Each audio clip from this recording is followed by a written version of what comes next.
Today is part one of a two-part episode about the unexplainable. Almost everyone has had such an experience. I'm not sure I would go with the 99% now. I would think 75% would be in the natural, and giving the benefit of the doubt to things I don't understand would be that 25%. But what does Scripture say in this regard? And what can we, as Christians, do with these stories? I don't believe everything is a demonic spirit. I don't think demons are hiding behind every door. I don't think every bad thing that happens to a person in their life is because Satan is on the hunt for them. This weekend next on Faith on Tap.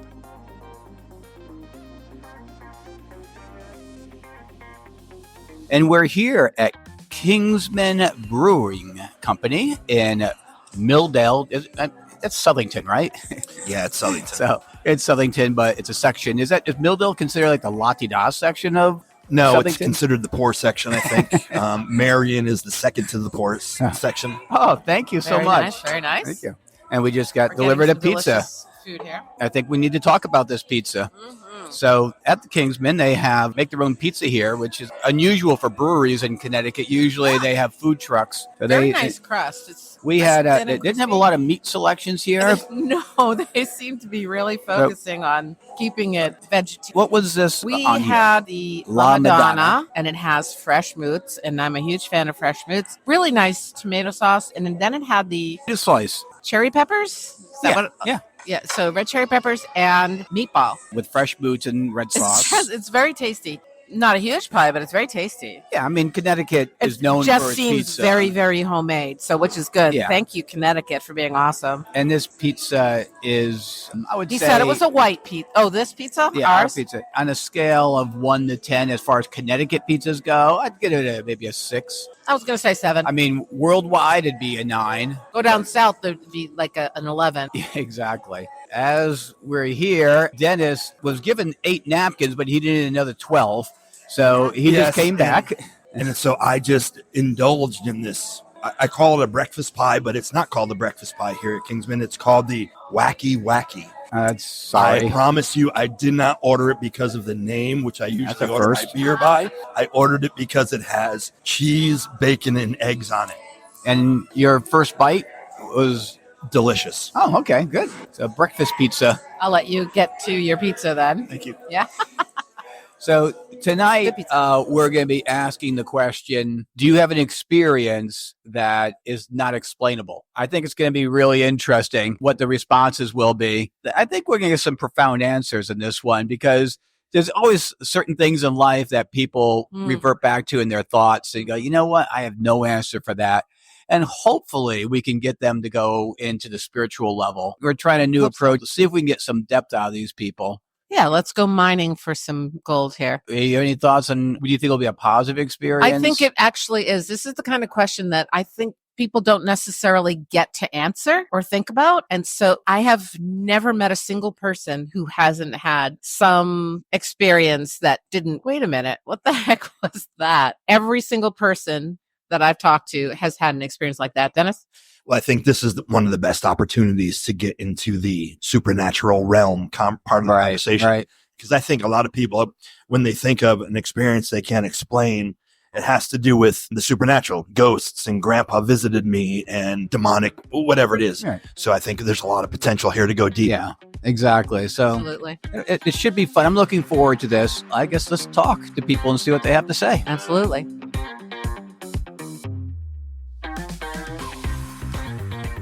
Your name? John.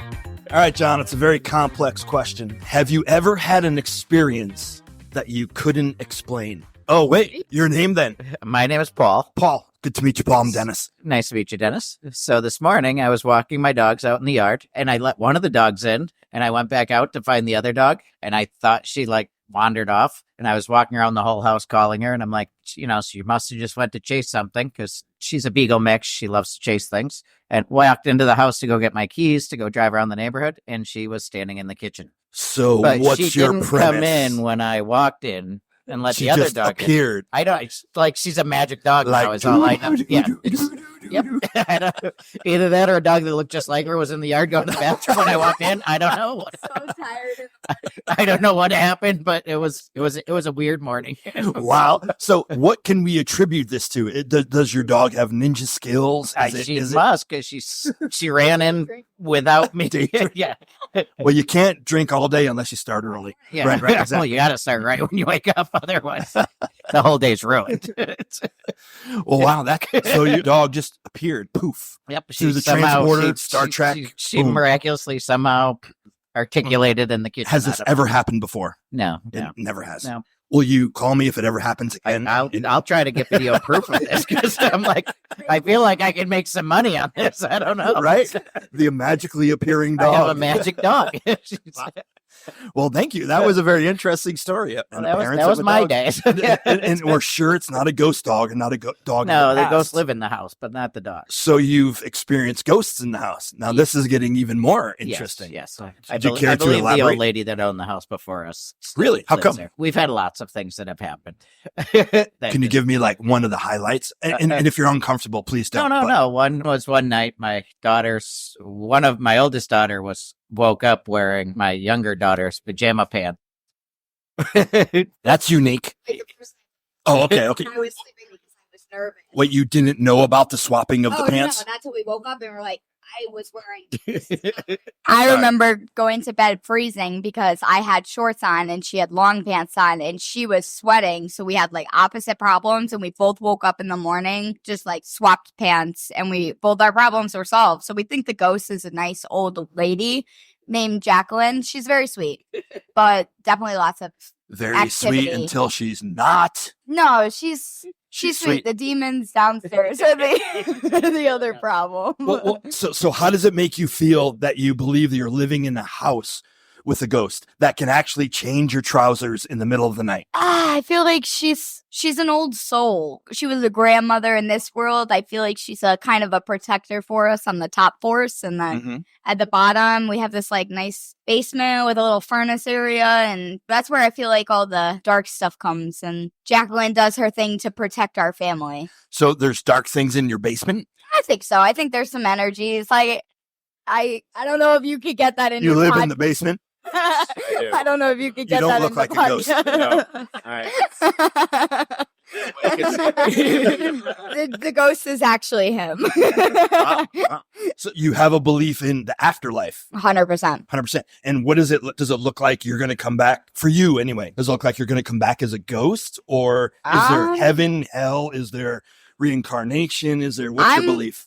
I'm definitely in between with like, there is a heaven, hell. I believe in that 120%, but I do think I've seen proofs and videos and, watch things, and you just can't explain them. Like, there's just no way to explain them besides that. Like, I've seen videos on the past of a little kid who's explaining how he died in World War II, and he walks up to the plane and he knows every single part. The kid's like 5 years old. How are you? I don't know anything about a plane, but I'm not going to know anything in the cockpit. Like, I know that for sure. So, and what's your name again? My name's Emily. Emily. And how old are you? I'm 22. 22. Okay. Yeah. Interesting. So you believe in heaven, you believe in hell. Yeah. What do you believe about them? I believe that when you die, you stand before God, and he sits there and he goes over and he judges and he lets you know if you've. What's he judge? He doesn't judge per se, but you have to view your entire life, see if you have held up to his end of believing in him and spreading his word and being. What's his end of believing? Like, is there a level you have to get to? And then you get into heaven, like, okay, God, I believe in you this much? No, I think it's more like just having that constant faith. Like, not giving up because life was getting hard, but having that faith in him. In him. In him, that he knows what he's doing, that he's leading your life, and have, divine timing, all of that, where it's just everything is planned and you just have to trust the process kind of thing. Wow. Do you have a background in church? No, not really. I was baptized. Are you related? He was. This is my father. Okay. So he was raised in church, and I was baptized as a Protestant when I was younger, but I never really grew up in church. He is very devout Christian, and he's all about it, and he's taught me a bunch of things here and there, but and I've you guys are boyfriend, girlfriend? Boyfriend, okay. Yeah. So I've always had different opportunities to learn about different faiths and different beliefs, and I think I kind of worked my way back into not a set stone of like Christianity or Judaism or Buddhism, a spectrum for me, I guess, Wow, where okay. you could just And so you, sir, are the devout Christian in Test the the mic. whole group? And first your name. practicing. My Again. name is John. John, that's right. And you're very quiet, John, so put the microphone to your mouth.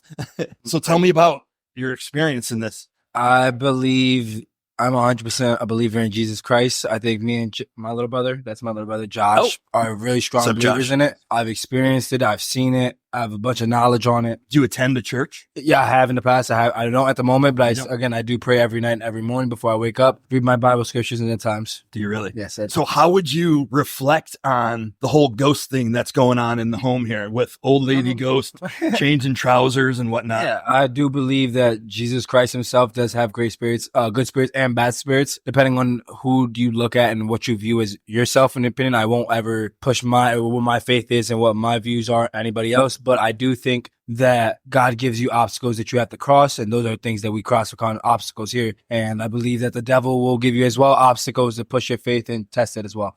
So do you believe Emily's faith is being tested in the context of being haunted and even having like what she senses as an evil energy downstairs? So I'll tell you this. I think the spirit in the house is very lovely. I've had From the top, not the bottom. the one at the bottom. I haven't had The the first- experiences. First ever time he's lying. See, look at it. He's got a good smile though, doesn't he? The first time he ever came to the house, he literally said to me, he's like, I don't know what it is, but that furnace room, I'm drawn to it. Like Drawn to it. And like that's I, where you feel dark. and that's where I like immediately. And Wow. I had never told him any stories or anything. And so then another thing, we have sensor lights, motion sensor lights in the basement. Uh-huh. And he was downstairs on a couch and I'm upstairs doing whatever. And he swears to this day, he hears me calling the top of the stairs, like, babe, baby, like John, nothing. I was in the bedroom. I wasn't even I was not even paying attention to him. Wow. And he sees one of the motion lights go on and he comes upstairs. He tells me this whole thing. And I'm like, you're lying. You're lying. Like, there's no way. All right. There's going to be a rebuttal of some kind here. Well, I think the Quiet. person that can tell you the best experience at the moment is the guy actually living in the basement. Yeah, he doesn't. Are you have any- scary, dude? No, I haven't experienced anything, and And you live there yeah, I currently yes at the moment. At the moment. at the moment. But like I said, I don't view like some of those points that they view as well for themselves, but I do believe there's good spirits and bad spirits depending on how you look at it and views points. Mhm. You say haunting, I say obstacles. So there's different ways we can view it as well. Yep. So it depends on how you view it yourself as well. Very cool. That was quite the rabbit trail. You started off with an appearing dog to a ghost of an old lady. This is the social elixir right here. This opens people up to conversation. That's the thing. We come from an already chatty family. So this is I love that. That's Yeah. awesome. Here I am with right up Rachel. to and Melanie. Melanie, and they are very lovely friends having the best girls' night out. It's like I'm super jealous, and it smells amazing right here. Have you ever had an experience you could not explain? That's definitely a hard question Why is it a difficult question? because I feel like whenever I have an experience that's hard to explain, I always try to come up with some kind of reason for it. Like Okay. I almost brush it off and Okay. say like, oh, I don't know, like it could be from this. Sure. So give me an example of when you've done that. This actually happened last week. I lost something. So I'm Christian. I vape. And that's something that I deal with a lot. Mhm. And it's always something I fight with. You know, like I know that I shouldn't be doing this, but it's just something that I do, you know. And I watched church on Sunday and I had my vape in my hand after I watched the service and I ripped it and I said, you know, I just watched, I shouldn't be doing this. And I put it down and I walked away and it lost. Wow. Can't find it. Tore up the whole room. Oh my Can't find it gosh. anywhere. And I was like, I can't explain this. I can't find it anywhere. Okay. And I was like, oh no, I must have just put it somewhere. I must have just. So you are trying to explain it away the whole time. Oh yeah. Are you trying to explain away or just trying to figure out a solution? Probably both. A little bit of both. Probably both. Because like I am religious, so I sit there Right. and I'm like, nope, that's God's work. Yeah. Like I know he's yelling at me. Like I know he is. And I've been thinking a lot about habits, since the beginning of the year, and what are some ways to get over habits. And so this kind of strikes me. I'm hearing that through that lens. And so it's just interesting to hear someone. And it's like, it would be so cool if God would just like, say, oh, by the way, this habit, I'm just taking this thing. Yeah, It would be super cool. Yeah, that's how I'm feeling. Yeah. I'm like, I told him, like, here, take this habit Exactly. from me. I know it's bad. And then he did. And I'm like, wait, no. Oh, that's so funny. And how about I you, don't Rachel? know that I could think of one. Like, I'm sure that I have, but I don't know that I could think of an experience that I couldn't explain. That's absolutely me. Even when you were little. I mean, I have one when I was little, but like I explained. I mean, You've since come to some sort of explanation. I guess not. I guess I've just settled with terms. I guess like it's one of those like you're little and like someone passes away and you saw your grandfather. It was like that. Did that happen to you? Yeah. Okay. Tell us about this. I'd like to hear I this. was not that I wasn't close with my grandfather, but it was always like we're going to Graham's house. Like it was never like Graham and Pop's house. It was just Okay. like my grandmother did everything with the six of us. Uh-huh. And he just like worked a lot. So like when he passed away, like he was always around. We were obviously sad, all that. Wasn't like my best friend. I was really young. I was like 6 years old. Okay. Something like I wasn't like super connected to him. And so he passed away and I was in my room with my cousin and I don't remember what we were doing. We were doing something, but I remember looking out my back window and in my back driveway, he was just standing in my back driveway in his work clothes like he was always in. And it was just him standing there. He didn't do anything. He wasn't waving. He didn't say anything. And I don't remember anything really directly after that, but my cousin said like I started crying and shaking, ran away. And I just remember running to my parents and I saw pop up. But everyone believed me. But I guess it was just because I was so scared that it happened that they were like, okay, she definitely, like she wouldn't be making this up. When you go over that in your mind, do you recall ever telling anyone else or talking about this to the rest of your family as you got older and see if they had any recollection? I mean, you say your parents Yeah, so believed after you. that, I'm wondering if they had some sort of interaction. Yeah, so after that, I became like really, like I said, we weren't close when we were younger, but after that, I wouldn't stop talking about him. And like it was an immediate, like I became really connected to him after he passed away, which sounds weird. Like now I was 6 and I'm 21 now. So listen, it's been a long day. It's been a lot of years. Okay. I was 6 years old and I still have his paperweight. I've always had his paperweight on my dresser since he passed away. Oh, and it was that's never, cool. it's just, I can't stress enough that we weren't close before he passed away. And he was always at work, kind of like away. And it was always me with my grandmother. And Okay. after that experience, I wrote stories about him. And they were like, he was a lot of my like high school essays was about him and stuff Oh my like goodness. that. So that wasn't even all that long ago. I mean, to you, it seems like a lifetime. To me, it's like yesterday.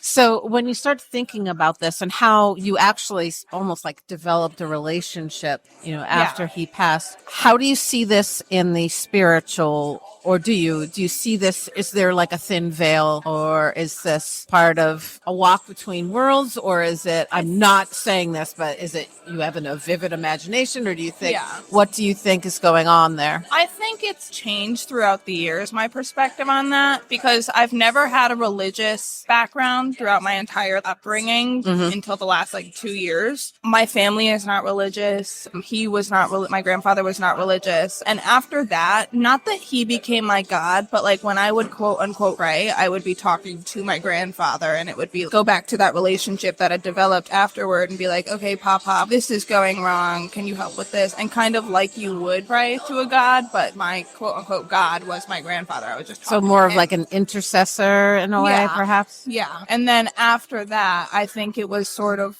now that I am Christian, I think it was sort of, had a tough childhood and he was my person to talk to or my outlet when I didn't believe in a God. And it was what Do you God think it was a giving. genuinely spiritual thing, or do you think it was in your head? What do you think now, here at 21? Now I think it was what God gave to me as a kid for comfort. And now I am Christian. And I think it was just everything's God's timing. It wasn't my time to know God for whatever reason at that time. And that was the comfort that I needed as a kid that I didn't get from anyone else, I guess. And so now I think that's developed, and he's still a big part. But like I said, the way I talk to him is the way that I talk to God now. Okay. And I just thank God for him now, I guess. I don't know if that makes sense. Interesting. Yeah, it does. I think so. What do you think? I think it makes sense. Okay. All right. So it's funny because you said, I've never had an experience. And then you just gave me this 15-year experience. Well, I guess it was just because it was never questioned.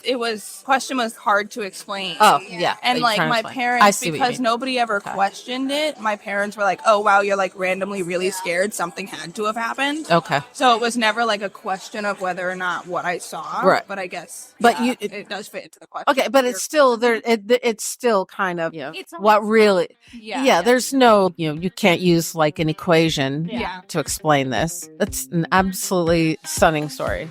You kind of shocked me. Thank you very much.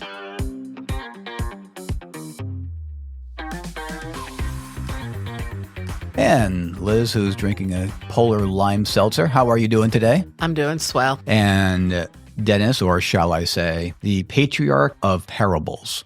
Ooh, I aspire to that. Boy, I'm trying to get something you're not happy with. You've been happy every time. Maybe next week. That's a good come on, parabolas. Yeah. The patriarch of parabolas. Parabolas, yeah. We asked the group, what's an experience that has happened to you that you can't explain? Which, we kind of thought it'd be fun, and I think it was entertaining. It was some neat responses from all over the place. And this is not in regards to the guest responses, but what would you say percentage-wise a person gives their experience? Is there a very rational explanation, unsupernatural explanation? What percentage would you give it, Liz? I would probably say it's close to 99%. That there is a rational explanation. But now, not to say rational, because supernatural could be rational. But I'm saying, is the explanation natural and not supernatural? You say 99% natural. Yeah. When someone says, this is what happened to me, and you're saying, well, that's probably because of A, B, C, D. Or even if you don't know what the ABC is, there is an ABC. It's not a supernatural power came down and did something. I'm not sure. I would go with the 99% now. I would think 75% would be in the natural, and giving the benefit of the doubt to things I don't understand would be that 25%. Well, things you don't understand is what I mean. It's not rational. It's just that if you knew, that was a rational explanation. Like when you see a magician that disappeared. Well, it didn't disappear, But it did.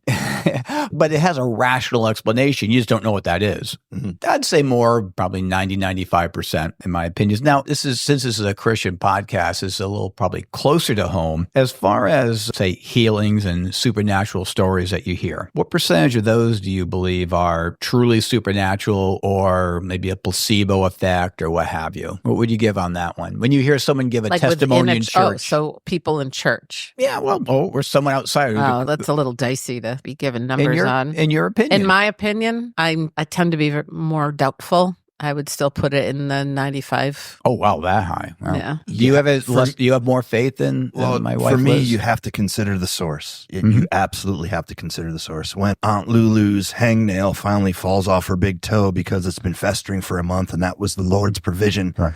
Okay, I see where faith can come into play in that. But I've spoken with people who have seen the dead raised, and I trust their opinion. I trust what they saw in the story they told me. Were they medical doctors? I mean, to make that conclusion that they were dead in the first place? No. So you're espousing the song, Don't You Tell Me He Can't Do It. Ooh. Don't you tell. Don't you tell. Don't you tell me. Don't you tell. I know he can. When I was writing this show notes up and thinking about what I was going to say, I remember a time where I went to a retreat way back in the day. It was a Catholic retreat, if I recall. And there was a priest who was doing laying on of hands. And people would come up, and the priest came up and was laying on hands, and people would be falling down. I wanted to have that experience, but at that time, time, I also realized the power of suggestion and realized that a lot of people do it just because they want to feel good or they want to be part of the gang. So I went up with, no, I'm not going to fall down. I mean, I wasn't going to say, I'm going to stand up no matter what, but I just wanted to go up there and have an experience. And I went down real hard. Really? Yeah. I was on the ground. The official slain in the spirit. I guess that's what happened. Yeah. I was on the ground for a bit. It was like I was conscious the whole time, but everything just gave out and I was down. And later on, I'm in the bathroom and one of the kids next to me, do you fall down? I go, yeah. Yeah. So did I, because I felt I liked him. He was a good guy. I just wanted to make him feel good. I go, oh, wow. I might have a different reason. I said, well, mine was real, but well, that's good. That's good. So I guess I'm saying that is that as Christians, we do have to be careful. There are people who claim everything is supernatural. Everything has an explanation. And then there's the other side that there's no such thing as supernatural, even in the Christian realm. Now, everything has a natural explanation. God's spirit doesn't work today as such. There are both sides to it. And Dennis, you've had a lot of experiences in your pastorship, healings and casting out of spirits. And what are your thoughts? I don't believe everything is a demonic spirit. I don't think demons are hiding behind every door. I don't think every bad thing that happens to a person in their life is because Satan is on the hunt for them. In fact, I don't believe Satan is interested in any of us little people. He's only one person. He's not omnipotent. He's not all powerful. I've seen the demonic manifest. I've seen the demonic cast out. Once you've experienced it, you begin to be able to tell what's real and what's fake. And once you get a real taste of demonic possession, and I had one a couple of years ago in Zimbabwe, and it was unsettling. And I guess it would be. Well, so nothing similar that you've seen in the States? Not at that level. I guess this would be our last question then for this particular part one. I'm sure once we came up with this question, we all thought of what's my experience. Dennis beforehand was saying, I have a couple I'm juggling around. Have you decided which one to share? Was early off when we first moved into our home. Our house it was built in 1825, so it's got some history. We had a little Bichon dog, and the Bichon dog used to sit at the bottom of the stairs and look up the stairs and very calmly just growl. And just stare up the stairs, not bark, not be agitated in any way, just sit there calmly and growl. Okay, fine. So at one point we had a grandfather clock. It was a mantle clock. My father used to repair clocks, and so it was a gift from him. And I told him, Dad, the clock is running faster and faster and faster. It's not keeping good time. You messed this one up. He comes over, he takes the back off. The pendulum arm is bent almost at not a 90-degree angle, but probably a 70-degree angle. He said, what did you do to this? I said, Dad, I've never touched this. He goes, this is bent. I'm like, you gave me this clock. He said, I gave you this clock in perfect condition. Okay, fine. So now the joke in our house was we have a ghost. And Sandy and I used to joke, I used to joke that as long as it doesn't bother us in the bedroom or on the toilet, I'm good with the ghosts. And it was my immaturity that probably said that. One evening we are in our bedroom. Oh, and let me preface this. All through this time, we would wake up in the middle of the night and we can see the living room from our bedroom and all of the lights would be on the living room. I was like, did I forget to shut them off? And there's only 3. There was a little light and then there was just 2 bigger lights. And I would come out and click, click, click, shut them off till it started happening on a reoccurring and all the lights would be on in the living room. That's what started, well, we have a ghost and okay, fine, as long as they don't bother us in the bedroom or the bathroom. Now, when you're saying this, were you just joking or did you really believe it at that time? At that point, I was a little bit anxious to think 4 times that the lights in the living room have come on. Not cool. And the dogs sitting and looking upstairs where eventually, this is before children, but we knew that the kids were going to be upstairs. Not cool. So one evening, Sandy and I, we finished the day, we're in bed. We had a wall sconce type of light and we didn't use it often, but it was the extra light in the room. We're tucked in, good night, and click, that light goes on. An old school, the old brown button that you had to turn, click, that light goes on. You heard that audible sound. Oh, yeah. And the light went on in our bedroom. Wow. I looked at Sandy. I said, go shut that off. And she looked at me and went, no. And I believe I might have floated through the air in one fell swoop and shut that light off. And Sandy was very pregnant with our daughter, Megan. When she left the house and the house was mine, I prayed in every single room, every single closet. I put my head up in the attic. I was down in the basement casting out anything that was not of God. God. Nothing has ever taken place since. Sounds like another podcast. I'd love to go further into that because I'm wondering, whatever your view on ghosts are you saying it was demonic or was it a ghost? Or you don't know? I don't know. Okay. I wish I knew. I mean, demonic, like, did I ever feel threatened? No, I just kind of freaked out that your bedroom light turns on. Yeah. You know, there wasn't any like things being thrown at us and Right. nothing like that. Just, this is weird. That's good. Having listened to enough paranormal podcasts, throwing stuff was going to be the next thing. Yeah. Right. Before I kicked their butts out. Yeah. So I was getting a little bit uncomfortable with your story, to be honest. Nothing has ever happened since. Like, literally nothing. That's awesome. I like that. How long were you in your Christian walk at this point? Very new. In fact, one of the first books I ever read was Neil Anderson's Bondage Breaker. And that's where I went for the prayer, that a prayer of cleansing for rooms and things like that. I just used his prayer because I was so new. I was probably, I'm going to say less than a year in, maybe a year in, and this stuff is happening. So, so part of me is like, wow, this is really cool. Like, and then part of me is going, ooh, this can't be not good. Cool. Wow. And look, I have no idea what your story is going to I've be. had a lot of little ones, but I found one that I posted on Facebook a few years ago. It's not quite as creepy as yours. Mine is actually kind of delightful. This was just a little over 10 years ago. Please be advised, I am a Time Lord. Yesterday, while preparing potatoes for the family meal and looking out the window into the backyard, I heard the voices of Tim and Kaylee, who are my son and daughter-in-law, in the driveway. Moments later, I saw a dark-haired young lady in a red sweater walk past the window, so I went over to the door to invite them in.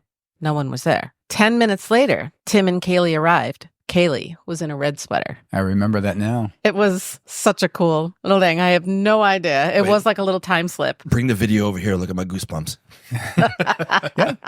No, that's a perfect story. It's like, doesn't have an explanation, a rational explanation, unless you did some weird stuff. No, and it utterly harmless and just kind of nifty. My story, I know Liz still doesn't really believe, but I know it's funny. yeah, well, it's a real thing and it's not a joke. I joke around all the time, but this is not a joke. My friend who was working with me at that time, carpooled, Wes, would work together from a Christian school, would come home. It's a long trip. It was like 55 minutes trip back home. One day, there was a lot of back roads we were taking, and it was 3 o'clock in the afternoon. It wasn't dark or anything like that. It was the middle of the day in the summer. And I was a passenger. I look in front of me, and I saw this huge, dark creature, 10 feet tall, maybe, on 2 legs, walking across the road. And my first reaction, being a science guy, is I did not see that. Obviously, I was just imagining that. And I was just glancing over to my friend Wes, who was driving, and see if he had any reaction. He was looking at me. We both made eye contact, and he stopped the car. He said, "Did you see something?" "Yeah, what did you see?" "You saw a big dark creature?" So he hauled butt, went reversed all the way up to where this was happening. There's a tree by the road, and then there's this huge multi-acre field, just grass. And we went there and we saw nothing. And this is a matter of like 30 seconds. There's no way a creature could have made that distance to the other side. To this day, we really believe this was like a Bigfoot encounter. And this is not a joke. And the funny thing is, there's a lot of lame Bigfoot shows and stuff on TV. And my mother watches them all. Oh, we've seen them all. But one of them was featuring in Connecticut. It was about 2 miles from where we saw that. Really? Yeah. I know it was not a bear and I know it was not a human. What it was, I have no idea, but I cannot explain it. That would end our podcast for today. I hope you enjoy it. Next week, we're going to flesh out our discussion of the supernatural a little bit more. We really want you to be here. And if you have anything you'd like to add to the discussion, please drop it right in our Facebook feed. We would love to have more discussions with you. That would be awesome. Thank you. Tune in next episode when you'll hear Dennis say, "Well, sainthood is not my bag."